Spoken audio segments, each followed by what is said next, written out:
Good evening to you, and a warm welcome to our evening of singing and praising God through song. We are going to have, as is announced, a concert of Christmas music from various places. We would doubt whether there will be many well-known carols that you will hear this evening. You'll have to wait for those in a fortnight's time for the carol service. I'll announce that later on. The first work that we sang was Now is the Year of Jubilee, because Christ is King. The words by A.H. Bodie, and the music was by J.S. Bach. The next one will be a Welsh carol. As a matter of fact, it will be the oldest carol that we will be singing this evening. It was written by Vicar Pritchard, who was the vicar of Llandovery during Puritan times. He was very, very concerned about the condition of Wales at the time, and he wrote, composed verses on the Christian religion. He went through the whole theology in little verses that people could remember. And after his death, it was published and called Cynwyll y Cymru. It's a remarkable work. And many, many people knew these verses by heart. Now, we're not going to sing those verses, but other verses that he wrote. The tune is not an old one. It was composed by Marion Williams, who was from the last century. And then after that we'll sing a different type completely, a German work in English. We'll be singing it, or Little One. So Goil is the first one, and then O Little One afterwards.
are now going to have a chorus from Handel's Messiah.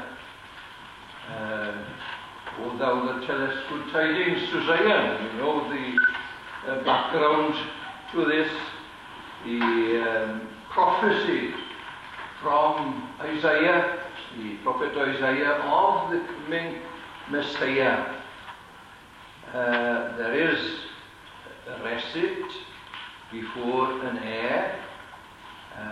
Behold, a virgin shall conceive and bear a son, and his name shall be called Emmanuel, God with us.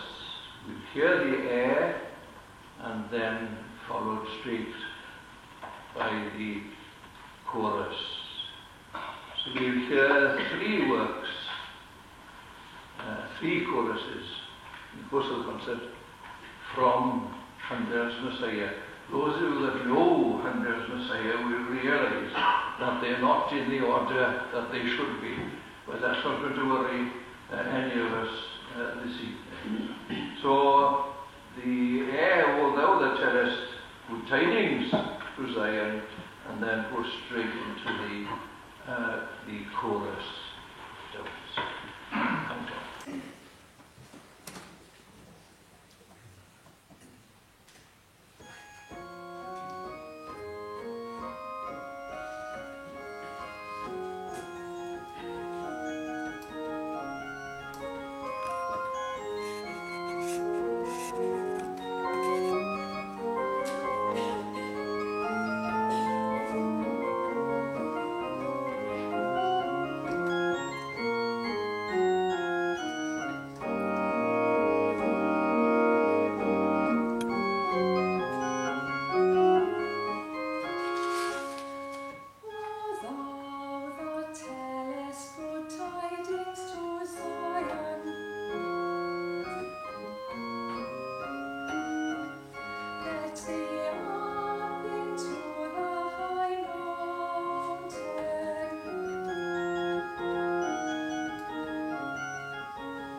We are coming a lot nearer home in our next carol. Can't get much nearer than Tia Bethlehem Dref. Some of you, I hope most of you, know that Resolven produced 3 doctors of music. There is a plaque to the 3 of them on Sion Chapel on the front of it's the community centre now, but Sion Chapel it was originally. So if you haven't seen the plaque, call in so that you know who the 3 are. And we are going to sing one of David Evans' work. And David Evans was born in Divis Terrace, just opposite Sion Chapel there. In the second house from the end. Born in 1874, went to work in the colliery with his father, worked underground and studied after work, and he became a brilliant musician. I started talking about him now, I keep you for another hour, no intention of doing that, but he continued his studies, and he was one of the pop stars of Wales in his day. It wasn't pop music, I can assure you. It's a simple tune, it's a simple work.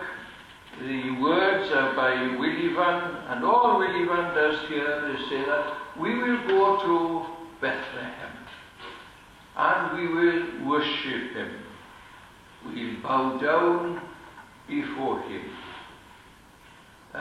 We will bring our gifts to him, to Bethlehem Dref. So, Tia Bethlehem Dref, the words by Willie Van, and the tune by David Evans. It's become very popular with small choirs in recent years. You might know it.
we're now going to sing an old French carol. The tune is a French carol called Chartres. The words that we are going to sing, not in French, they're in English, and these are remarkable words which I came across which fit this tune. They're by Isaac Watts. Now, as you know, Isaac Watts was the last generation of Puritans, a very godly man. Those of you who worship in English probably sing many of Isaac Watts' hymns. Many of them have been translated into Welsh, and we enjoy singing them. But this is particularly Puritan when he deals with the birth of the Lord Jesus Christ. It's like Rembrandt, for instance, in art. There are no heroes about the people. They don't all go around with their hands clasped together as so many do. They're ordinary people. But they're godly people. You see. And all Isaac Watts does here now, he takes an ordinary mother speaking to an ordinary child and comparing the love of the one to the condition of the other. Listen to the words. That's all he does. And then, finally, he turns to the little baby and prays that he will come to know the other baby who became a saviour. The few chants and words by Isaac Watts. Hush, my dear, lie still and slumber.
that we have amongst our members one who is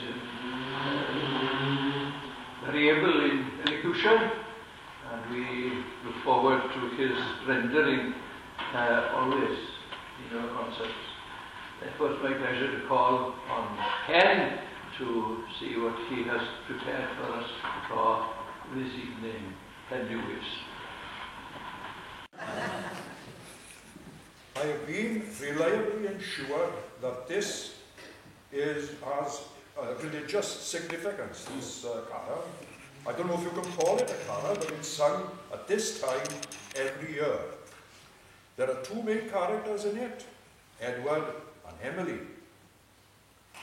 Emily is the recipient of all these gifts that Edward sings, and she responds to him on the receipt of the goods. So it's the 12 days of Christmas, a correspondence. The 25th of December. My dearest darling, that partridge in the lovely pear tree, what an enchanting, romantic, poetic present. Oh, bless you and thank you, your deeply loving Emily. The 26th of December. My dearest darling Edward, the two turtle doves arrived this morning and are cooing away in that pear tree as I write. I'm so touched and grateful. With undying love, as always, Emily. The 27th of December. My darling Edward, you do think of the most original presents. Whoever thought of sending anybody 3 French hens? Do they really come from France? It's a pity that we have no chicken coops, but I expect we'll find some. Thank you anyway. They're lovely. Your loving Emily. The 28th of December. Dearest Edward, what a surprise. 4 calling birds arrived this morning. They are very sweet, even if they do call rather loudly. They make telephoning impossible, but I expect they'll calm down when they get used to their new home. Anyway, I'm very grateful. Of course I am. Love from Emily. The 29th of December. Dearest Edward, the postman has just delivered 5 most beautiful gold rings, one for each finger and all fitting perfectly. A really lovely present. Much better than those birds that we received yesterday. The 4 that arrived yesterday are still making a terrible row, and I'm afraid no one got much sleep last night. Mummy says she wants to use the rings to wring their necks. but she's only joking, I think. Though I know what she means, but I love the rings. Oh, bless you. Love, Emily. The 30th of December. Dear Edward, whatever I expected to find when I opened the front door this morning, it certainly wasn't 6 gobbling great geese laying eggs all over the doorstep. Frankly, I rather hoped you would stop sending me birds. We have no room for them. And they've already ruined the lawn. I know you meant well, but let's call a halt, shall we? Love, Emily. The 31st of December. Edward, I thought I said no more birds. But this morning I woke up to find no less than 7 swans all trying to get into my tiny goldfish pond. I'd rather not think what happened to the goldfish. The whole house seems to be full of birds, to say nothing of what they leave behind them. Please, please stop. Your Emily. The 1st of January. Frankly, I think I prefer the birds. What am I to do with 8 milkmaids and their cows? Is this some kind of joke? If so, I'm afraid I don't find it very amusing. Emily. The 2nd of January. Look here, Edward. This has gone far enough. You say you're sending me 9 ladies dancing. All I can say is that judging from the way they dance, they are certainly not ladies. The village just isn't accustomed to seeing a regiment of shameless hussies with nothing more than lipstick cavorting around the green, and it's Mummy and I who get blamed. If you value our friendship, which I do less and less, kindly stop this ridiculous behaviour at once. Emily. The 3rd of January. As I write this letter, 10 disgusting old men are prancing about all over what used to be the garden, before the geese and the swans and the cows got at it, and several of them, I notice, are taking inexcusable liberties with the milkmaids. Meanwhile, the neighbours are trying to have us evicted. I shall never speak to you again. Emily. The 4th of January. This is the last straw. You know I detest bagpipes. The place has now become something between a menagerie and a madhouse. And a man from the council has just declared it unfit for habitation. At least Mummy has been spared that last outrage. They took her away yesterday in an ambulance. I hope you're satisfied. The 5th of January. Sir, our client, Miss Emily Wilbraham, instructs me to inform you that with the arrival on her premises at 7:30 this morning of the entire percussion section of the Liverpool Philharmonic Orchestra and several of their friends, she has no course left open to her but to seek an injunction to prevent your importuning her further. I am making arrangements for the return of much assorted livestock. I am, sir, yours faithfully, I Creep, Solicitor at Law.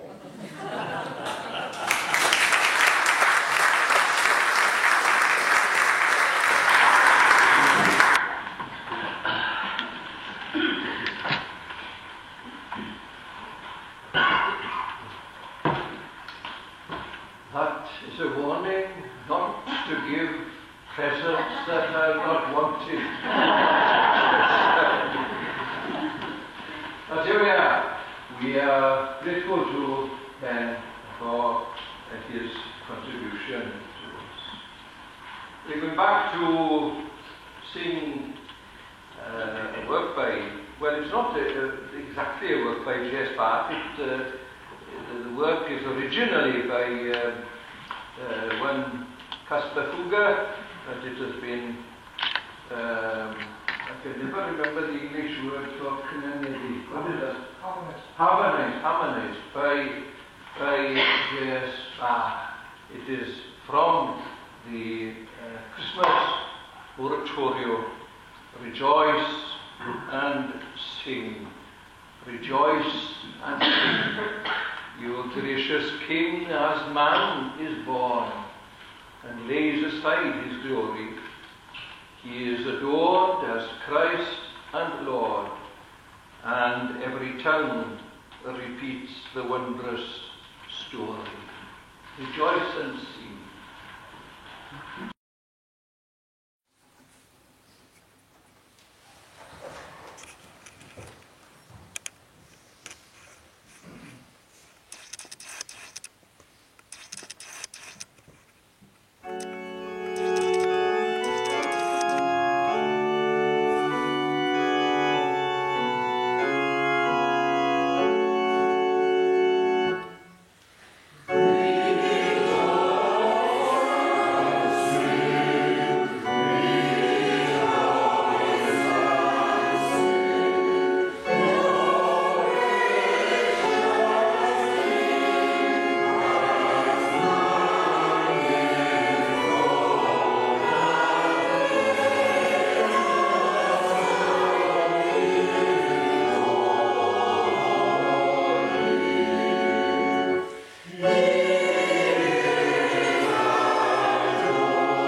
We are coming back to Wales in our next carol. It is a carol and it is not a carol. It's more of a hymn, really. But it deals with the incarnation. It was written by a remarkable young lady who was greatly affected by the Methodist revival. She had a deep personal experience of the Lord Jesus Christ, and she wrote hymns of remarkable quality. I'm not going to attempt to translate them now. There is a professor in America who learned Welsh thoroughly just to read and fifths in the native language. I would urge all non-Welsh-speaking people, Christians, to learn Welsh, if it's only to read and good fifths. She died on childbirth at the age of 29 years of age. We still sing her hymns regularly in Welsh. If anything, they're too deep for modern day congregations. They're so scriptural and depth, with depth.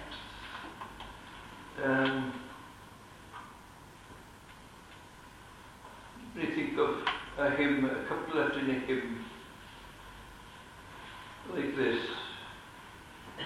The whole creation living in Him, that is in Christ, and Him dead in the grave. Can you think of something like that? Christ holding the whole creation, yet for 3 days he was dead in the grave. I could go on and go on and on. I won't. What we have here is she is marveling with the angels that the creator, sustainer of all things, is in the manger as a baby, and that he came to die for us on the cross. Welsh carols don't stay with the birth, they always go off right through the way of salvation. The tune is an old Welsh tune, old Welsh folk song, which has been adapted for folk art singing. The tune is called Pendiarin, and we'll sing that next. Excuse me.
turning to Handel's Messiah,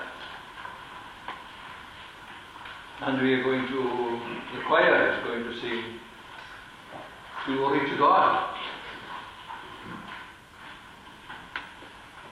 In Messiah, Glory to God is an angelic choir singing to shepherds. I hope we will have an angelic response this evening.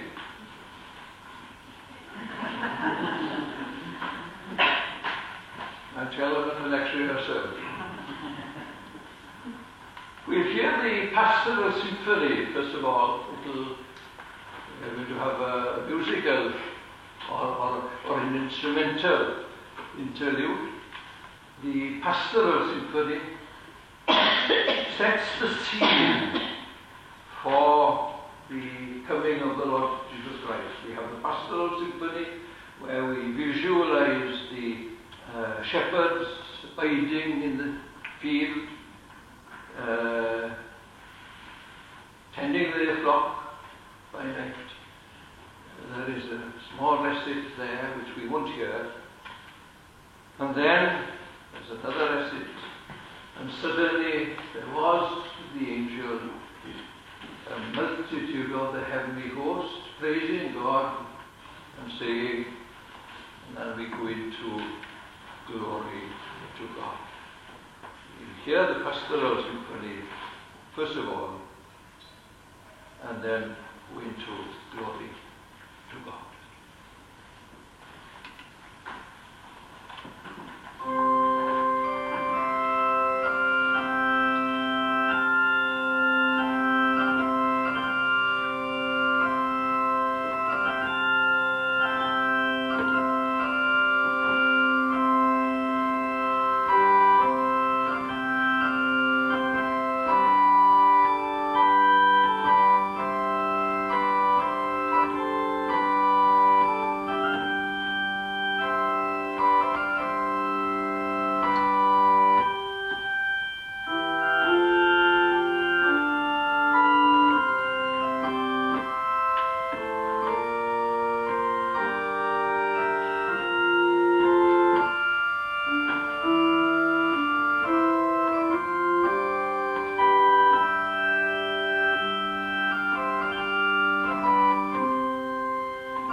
One of the traditions of in Wales was the singing of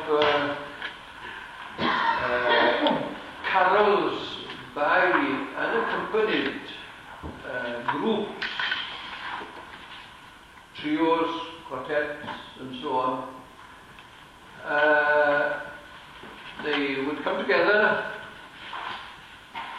If they came together in the Anglican Church, then they would quickly go through the set service. If it was a nonconformist, then there'd be a reading and a prayer.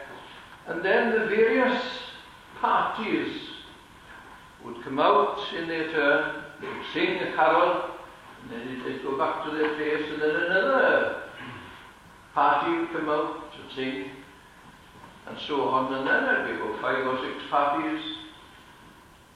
And then after they'd all sung, it would start all again, the second round, you see.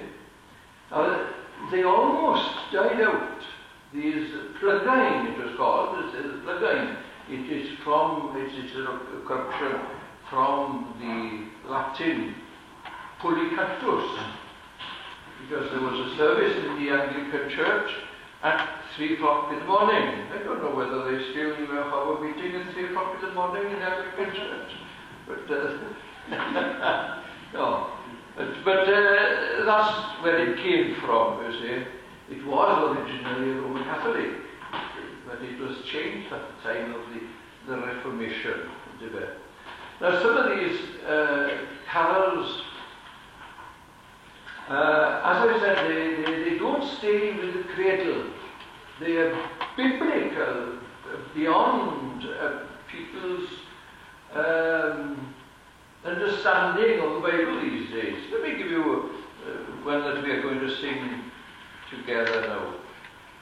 And see if we turned it into a quiz, and I should ask you, right, where is this found in the Bible? The root of Jesse, the strong one who came from Bosra, the lawgiver from Sinai, the atonement on Calvary. These are all in a baby. The living water of Ezekiel, the true Messiah of Daniel. You go through the prophets, you go through the Old Testament.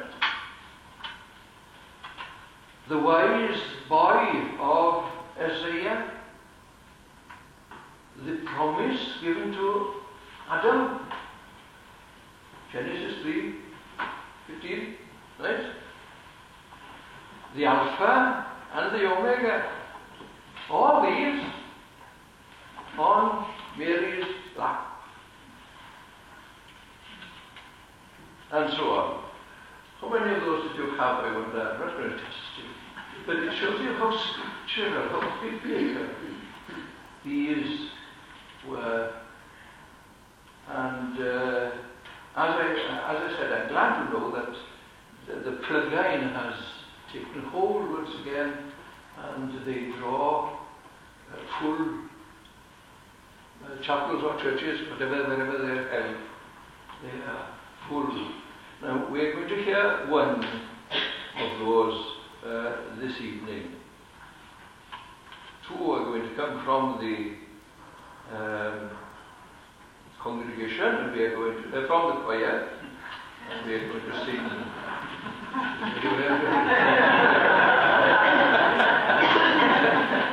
Sorry. Fortunato started inspecting. So we're 3 of us singing together, you know, and we've got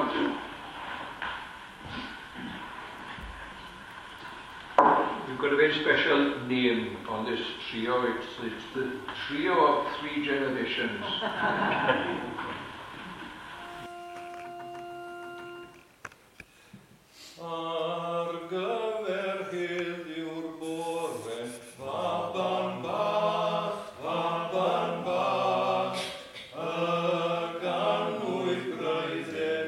Send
you very much.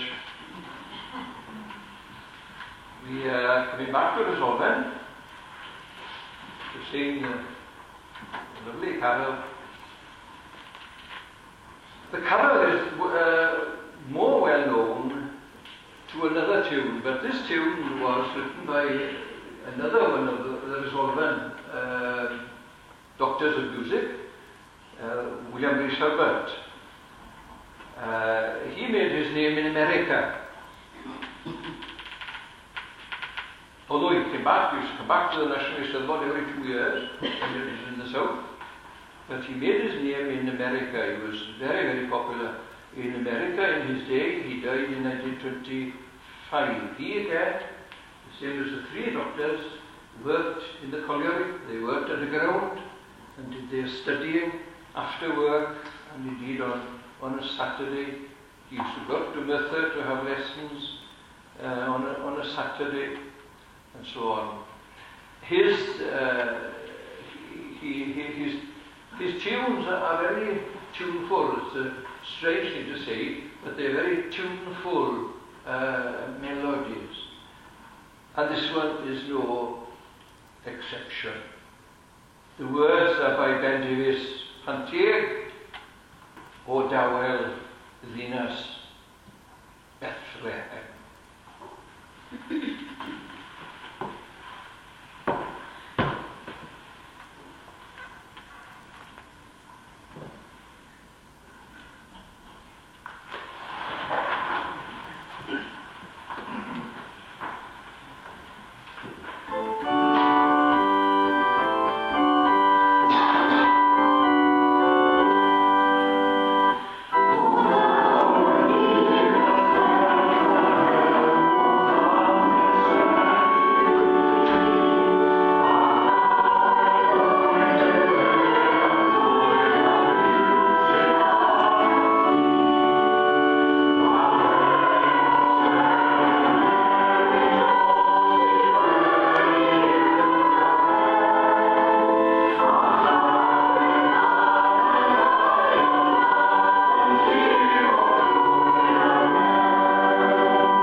We're singing another Welsh carol. They are equal, English and Welsh, not to think it's just that we've had most of the English ones all together and the Welsh ones all together. But they are half and half, so not for you to think that we are cheating in any way. No, but that's not to show it. We are going to sing in Fieri Vaban Sanctais. The tune, again, is an old Welsh folk song folk tune which has been adapted to for part singing. Henfield, if you listen to the weather forecast at 10:30, what's his name? Derek. Derek often says Henfield. You have noticed, have you? Henfield. An old Welsh word saying greetings. Well, this is what we have here. Greetings to the baby born in Bethlehem.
Thank you very much for your appreciation. Right? I can't find the last copy I have. I thought I was about to lead you out earlier, but there we are. Well, first of all, I hope that each and every one of you have enjoyed the concert this evening, and that you've had more than enjoyment, that you have been blessed in coming here this evening.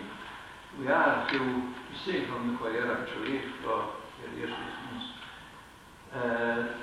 I want to thank the minister and the officers of Sandys that allow us to come here some twice a year, free of charge. We are grateful for that, that we can come here. We are grateful to you that we've had an audience, or a congregation, on not a very nice evening, although it has catered for this evening. It's been, could have been another concert last night or tomorrow night, and there we are. It is tonight, and Providence has seen to it that the rain stopped for a few hours, and I hope it was worth the effort of you coming out to the concert this evening. It is an act of worship as well as a concert, of course. If you would like to contribute something which will go to charity, well, there'll be a box in the lobby, I'm sure, on the way up. But it is free, you don't have to contribute, but if you would like to contribute, well, there we are. And there'll be a box in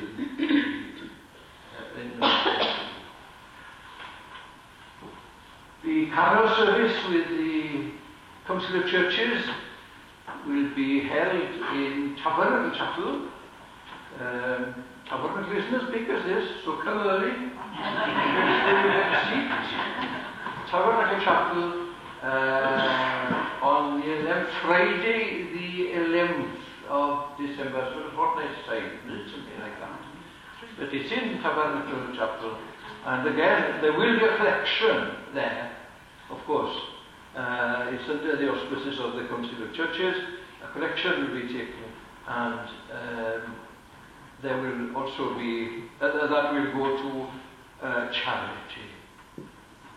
We are ending where Handel starts, actually. The first, if you know the Messiah, the first chorus is, "And the glory of the Lord shall be revealed." We are ending with the first chorus, because the purpose of this evening and the purpose of our choir, it is the church choir. We start every rehearsal with prayer, and we are conscious that it is a choir to give praise and glory to God for His goodness toward us in Jesus Christ.